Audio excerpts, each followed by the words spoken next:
how to see how many times someone viewed your WhatsApp status.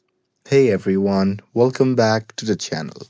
In today's video, I'll show you how to see how many times someone has viewed your WhatsApp status.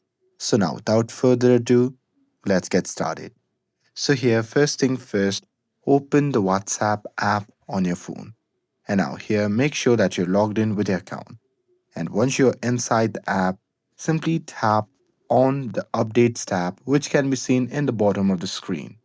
And now, here, once you are in the Updates section, there at the top, you can see the status. So, there you can simply tap on what you have posted to check it. And once you do that, at the bottom, there you'll see the eye icon. So, there you can simply tap on it, and there you can see the list of people who have viewed your status. And next to each name, it will show how many times they have viewed it. And if they have viewed it multiple times, then you will see there. And that's it.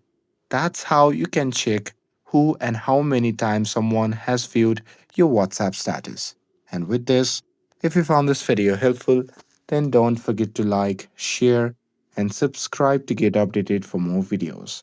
Thanks for watching, and I'll see you in the next video.